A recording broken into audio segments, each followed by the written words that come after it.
तो आपको डिफरेंस समझ आ रहा है? जो अब तक हमें ये समझ आ रहा था कि tense is equal to time, वो ट्रू नहीं है। वो क्या था फिर? हमारे सर ने उसको सेम कैसे पढ़ाया? वो एक सिंप्लीफिकेशन था। समझ रहे सिंप्लीफिकेशन क्या होता है? जब बच्चे को कुछ चीज समझ नहीं आता तो उसके लिए इजी बनाने के लिए कोई जुगाड़ लगाया जाता है कि बच्चा इजीली समझ पाए और टीचर का ज्यादा एफर्ट ना लगे। लेकिन ये जितने भी टीचर्स अगर मेरे वीडियोस को देख रहे हैं, बच्चों को अगर समझ आए ना आए, आप अपनी नॉलेज में कमी ना रखिए, प्लीज प्रिसाइज आंसर देने की कोशिश करें।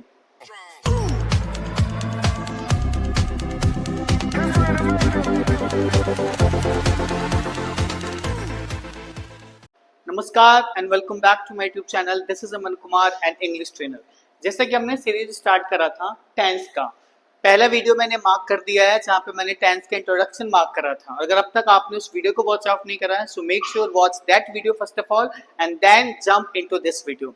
तो आज की क्लास में आपको बताऊंगा, जैसे कि मैंने लास्ट क्लास में आपको बताया कि टेंस अलग चीज होती है, टाइम अलग चीज होती है। टेंस होती क्या है? टेंस एक्चुअल में वर्ब की फॉर्म होती है। डायरेक्टली आप ये नहीं कहिए कि टेंस वर्ब होती है, आप ये कहिए कि टेंस वर्ब की फॉर्म होती है। मतलब कि आप टेंस में जितने भी सेंटेंस बनाते हैं वहां पे वर्ब की फॉर्म पक्का पाई जाती है। तो एक्चुअल में जो मीनिंग होता है टेंस का वो आज की क्लास में मार्क करूंगा। साथ ही साथ मैं आपको ये दिखाऊंगा कि टेंस और टाइम में क्या डिफरेंस होता है। तो इसी चीज को आज सीखने के लिए बढ़ते हैं क्लास की तरफ। Without further ado let's get the ball rolling. Thank you so much. इस सेट वाले बॉक्स में मैं आपको टेंस का डेफिनेशन मार्क करूंगा, बेसिकली टेंस में डिफरेंस क्या होते हैं वो मार्क करना चाहूंगा, और इस साइड टाइम का डिफरेंस दिखाऊंगा। एट दी एंड जब ये कंप्लीट हो जाएगा फिर मैं आपको दिखा पाऊंगा, डेमोन्स्ट्रेट कर पाऊंगा कि एक्चुअल में टेंस ये काम करती है और टाइम ये काम करती है। तो स्टार्ट करते हैं सबसे पहले पॉइंट की तरफ। टेंस को एक्चुअल में बोला जाता है tense is a grammatical term. सबसे पहला पॉइंट आया कि tense is a grammatical term, यानी कि जब टेंस की बात आती है तो यहाँ पे बहुत ज्यादा ग्रामर होता है, इसीलिए इसको बोला जाता है कि tense is a grammatical term. जब भी आप टेंस को पढ़ोगे so you will find there are so many grammars which you are going to learn once you start learning tense. So tense is what? Tense is a grammatical term, मतलब कि tense जो है वो एक grammatical term होता है। Whereas time जो होता है हमारा, time is a non grammatical term.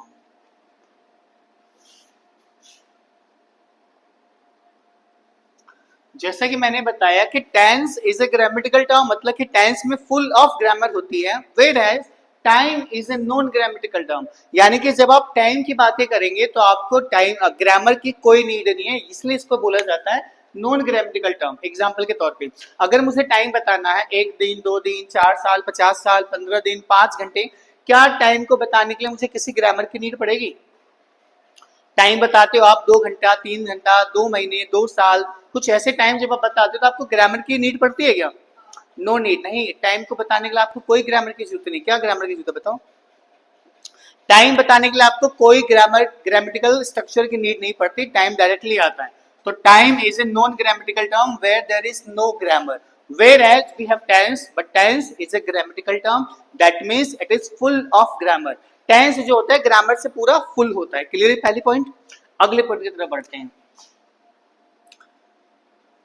Tense is not a universal concept.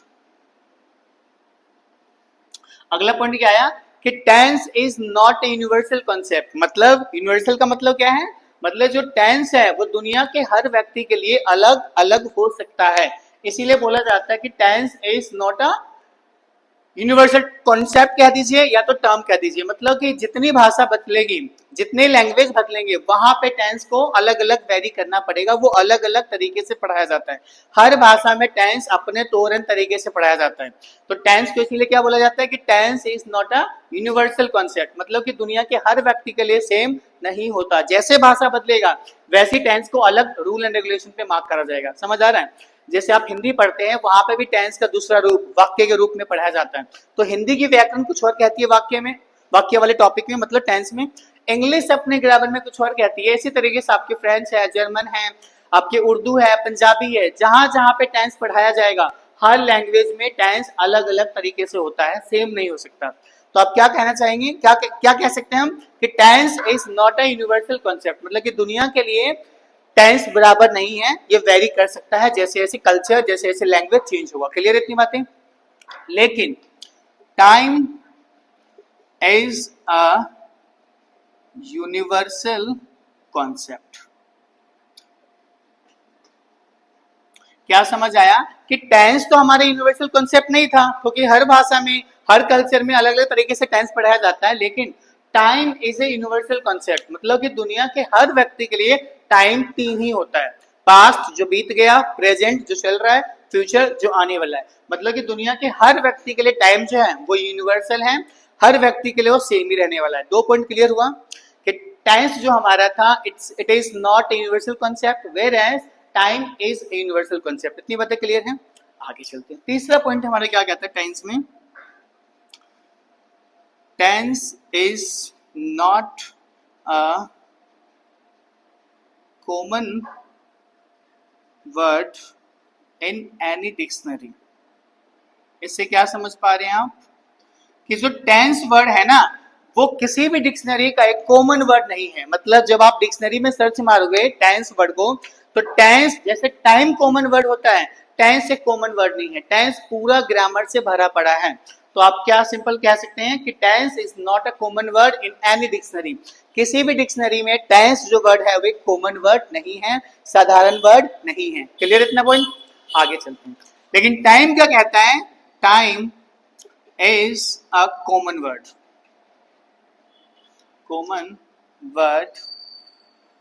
in any dictionary। जब आप टाइम वर्ड को सर्च करोगे तो टाइम एक बहुत साधारण सा वर्ड है, जैसे और भी वर्ड होते हैं इंग्लिश में। तो time is A common word in any dictionary. किसी भी डिक्शनरी में आप टाइम को सर्च करें, टाइम एक बड़ा साधारण सा वर्ड है, कॉमन सा वर्ड है, लेकिन टेंस एक कॉमन वर्ड नहीं है, साधारण वर्ड नहीं है। Tense is full of grammar. इतनी बातें क्लियर हैं। तीन पॉइंट हमने देख लिया टेंस और टाइम में डिफरेंस। अगला पॉइंट और दिखाना चाहूंगा आपको, जैसा कि tense is divided into how many parts, कौन बताएगा टेंस कितने पार्ट में बंटते हैं? Of course, so tense is divided into 3 parts, like past जो चला गया, दूसरा हमारा आ जाएगा प्रेजेंट, एंड तीसरा हमारा आ जाएगा फ्यूचर। तो क्या समझ आया कि tense is divided into 3 parts, past, present and future. Time के साथ क्या होता है कि time is also divided into 3 parts, time is also divided into 3 parts. जैसे मैंने यहाँ पे टाइम लिखा है पास्ट प्रेजेंट फ्यूचर, वो वहां पे भी आ जाएगा, अंडरस्टूड है इसलिए मैंने मार्क नहीं करा। तो चौथा पॉइंट क्या है आपका कि tense is divided into 3 parts, past which is gone, present which is going on and future which will come. यानी कि टेंस को 3 पार्ट में बांटा गया, टाइम को भी 3 पार्ट में बांटा जाता है, past, present and future. Last point जहां पे टेंस और टाइम में बहुत बड़ा डिफरेंस होता है, कोई आइडिया? लास्ट पॉइंट कौन सा? इन एनी डिक्शनरी, किसी भी डिक्शनरी में एक साधारण सा वर्ड होता है। एक बार स्टॉप करना, स्टॉप करना बस। एक जो अंतर आता है लास्ट में जहां पे टाइम और टेंस पे बहुत दूर का अंतर होता है कि टेंस को दिखाने के लिए tense is shown by the form of verb. I guess आप समझ गए होंगे, जो टेंस होता है वो दिखाने के लिए कौन मदद करता है? वर्ब की फॉर्म मदद करता है। टेंस वर्ब से दिखाया जाता है। टाइम कैसे दिखाया जाएगा? Time is shown by 3 points, जो आई गेस मैंने आपको कल मेंशन करा था, याद आया? टेंस स्ट्रक्चर, कंडीशन और कॉन्टेक्स्ट ऑफ द सेंटेंस, और तीसरा एडवर्ब्स ऑफ टाइम। तो यहाँ पे मैं मार्क कर देता हूं, जैसे आपका हो सकता है आई टेंस स्ट्रक्चर आप कहिए, दूसरा आपका ये कंडीशन, और you can see context as well, context of the sentence, and जो लास्ट में होता है वो क्या होता है, एडवर्ब ऑफ टाइम। तो लास्ट पॉइंट समझ आ रहा है कि टेंस को दिखाने के लिए वर्ब की फॉर्म मदद करती है, मतलब कि वर्ब की फॉर्म से आप टेंस को दिखाते हैं, लेकिन टाइम को दिखाने के लिए 3 पॉइंट्स आते हैं। पहला पॉइंट क्या आपका, टेंस का स्ट्रक्चर, उसके बाद दूसरा आपका कंडीशन या तो context of the sentence, and the last one is adverbs of the time. Adverb कौन सा होता है, इंग्लिश में आप जितने भी टाइम बताते हो, जैसे yesterday, tomorrow, the day after tomorrow, the day before yesterday, on time, जितने भी टाइम आप इंग्लिश में बताते हैं उनको ग्रामर के अकॉर्डिंग एडवर्ब्स बोला जाता है। हाँ, अगो हो गया, बिफोर हो गया। तो टाइम को दिखाने के लिए हम 3 पॉइंट्स का यूज करते हैं, जैसा अभी मैंने मार्क करा, और टेंस को दिखाने के लिए हम वर्ब की फॉर्म से मदद लेते हैं, ताकि वर्ब की फॉर्म हमें टेंस को मार्क कर पाए। तो आपको डिफरेंस समझ आ रहा है, जो अब तक हमें ये समझ आ रहा था कि tense is equal to time, वो ट्रू नहीं है। वो क्या था फिर, हमारे सर ने उसको सेम कैसे पढ़ाया, वो एक सिंप्लीफिकेशन था। समझ रहे सिंप्लीफिकेशन क्या होता है, जब बच्चे को कुछ चीज समझ नहीं आता तो उसके लिए इजी बनाने के लिए कोई जुगाड़ लगाया जाता है कि बच्चा इजीली समझ पाए और टीचर का ज्यादा एफर्ट ना लगे। लेकिन ये जितने भी टीचर्स अगर मेरे वीडियोस को देख रहे हैं, बच्चों को अगर समझ आए ना आए, आप अपनी नॉलेज में कमी ना रखिए, प्लीज प्रिसाइज आंसर देने की कोशिश करें। तो टेंस इस तरह से डेमोस्ट्रेट करा जा सकता है और टाइम इस तरह से डेमोस्ट्रेट करा जा सकता है। दोनों में डिफरेंस समझ आया। अब जो बच्चे इसको लिख चुके हैं वो तो all is good, all is well, ठीक है, क्योंकि मैं इसको मिटा करके आगे आपको क्वेश्चन मार्क करना चाहूंगा। और जो मुझे ऑनलाइन के थ्रू देख रहे हैं, आई होप कि आपको समझ आ रहा है। अब मैं अगला वेरिएशन आपको दिखाना चाहूंगा कि टेंस और टाइम में क्या डिफरेंस होता है। हाँ जी, तो अब हम देखते हैं कि टेंस का एक्चुअल में डेफिनेशन क्या होता है। अब तक मैंने आपको दिखा दिया टेंस का ओरिजिन, टेंस का मीनिंग थोड़ा बहुत दिखाया था। टेंस और टाइम में बहुत बड़ा डिफरेंस होता है भाई। तो आज से tense is time, no way, possible ही नहीं है। टाइम एक अलग चीज है, टेंस एक अलग चीज है। अब मैं आपको दिखाता हूँ एक्चुअल में ऑक्सफोर्ड या फिर अच्छी किताबें जो होती है टेंस का क्या डेफिनेशन मार्क करती है। स्टार्ट करते हैं। टेंस के बारे में बोला जाता है कि tense is a form of verb that tells about the action। तो अब तक क्या समझ आया, जो टेंस होता है वो वर्ब की फॉर्म होती है। इतनी बातें क्लियर है। ये करती क्या है, that tells about the action, वो एक्शन को दिखाती है, and it's, या तो आप कहिए लेवल, या तो आप कहिए डिग्री, या तो आप कहिए स्टेट ऑफ द कंप्लीटनेस। अब क्या समझ आया हमको कि टेंस जो होती है वो आपकी फॉर्म होती है, that tells about the action, action को बताती है, एंड इट्स लेवल, डिग्री और स्टेट, मतलब उस एक्शन का लेवल दिखाती है कंप्लीटनेस के तरफ, कि वो जो काम है वो खत्म जो होगा उसकी तरफ कितने तरफ आगे बढ़ाइए, खत्म होने के उधर कितना आगे बढ़ चुका है, खत्म होने वाला है भी या नहीं है, काम शुरू हुआ है, काम चल रहा है, काम कब से चल रहा है, और फाइनली एंडिंग हुई या नहीं हुई। किस चीज का कंप्लीटनेस, लास्ट में आप लगा दीजिए ऑफ द एक्शन।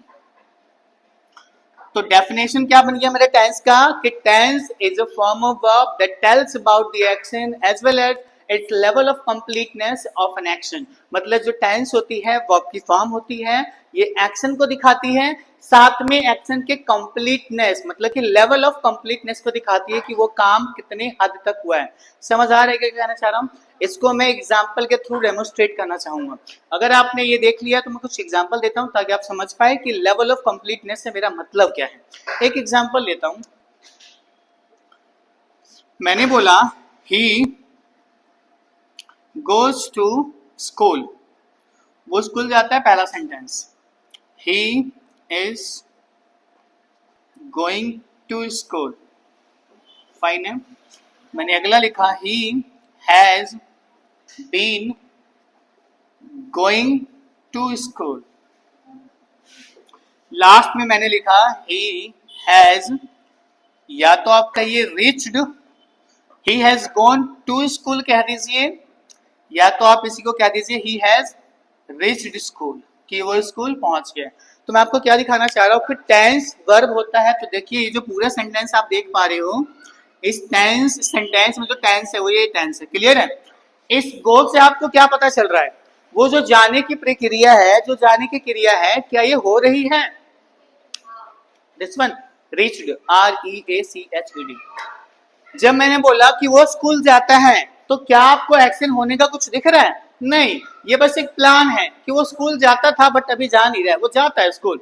जब मैं कहता हूं कि वो स्कूल जाता है, इसका सीधा सीधा मतलब वो स्कूल जाता था, यही मतलब है ना। ये कैसे मतलब है आगे दिखाना चाहूंगा प्रेजेंट इंडेफिनिट टेंस में। सवाल तो ये है कि इंडेफिनिट को इंडेफिनिट क्यों कहते हैं? कोई आंसर? ये मैजिकल आंसर होने वाला है कि आखिर हम प्रेजेंट इंडेफिनिट को इंडेफिनिट क्यों कहते हैं। मार्क करना चाहूंगा अपकमिंग वीडियोस में। आज तक आपने इंडेफिनिट को पढ़ा तो होगा, आज मैं बताऊंगा अगली वीडियो में कि एक्चुअल में इंडेफिनिट को इंडेफिनिट कहते क्यों हैं, प्रिसाइज आंसर के साथ।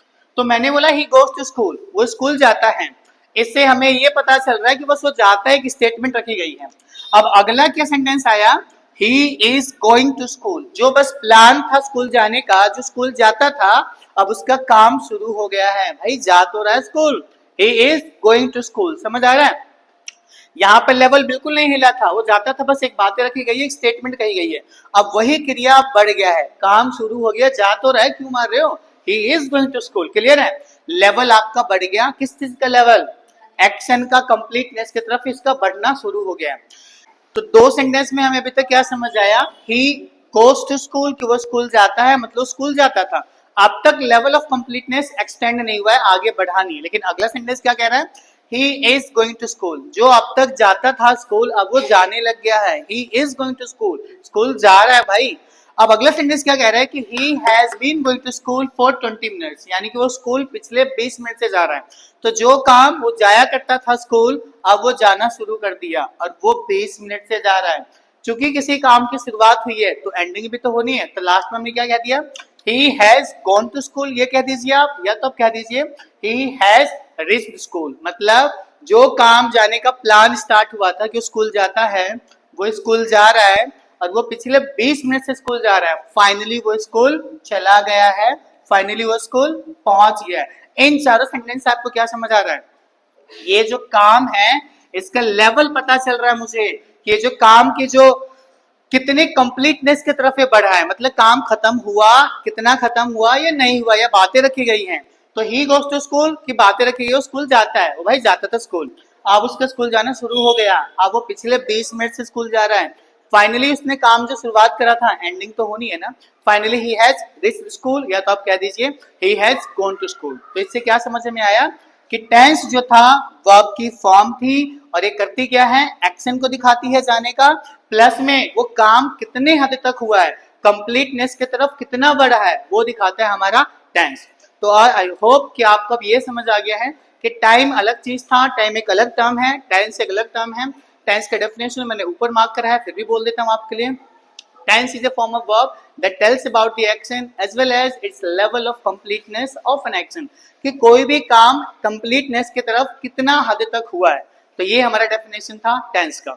आई होप कि आपको वीडियो अच्छी लगी होगी। अगर इस टॉपिक से रिलेटेड कोई भी डाउट है, चाहे इंग्लिश के किसी भी टॉपिक से कोई भी डाउट है, प्लीज अपने कंसर्न को कमेंट में शेयर करें। उस सवाल को टैकल करना चाहेंगे। अब इस वीडियो की भी लेंथ काफी हो चुकी है, तो इस वीडियो को एंड करते हुए अगला वीडियो में आपको दिखाऊंगा कि इंडेफिनिट को इंडेफिनिट क्यों कहते हैं, या तो कोई और टॉपिक होगा जो अभी मैंने डिसाइड करा नहीं। देखते हैं अगली टॉपिक किस वीडियो पे, मतलब अगली वीडियो किस टॉपिक पे आती है। तब तक के लिए जुड़े रहें, और अगर अब तक आपने मेरे चैनल को सब्सक्राइब नहीं करा, so make sure subscribe to our channel, hit the bell icon so that you can get the notification of my upcoming videos. Signing off, this is Aman Kumar, take care, thank you so much guys.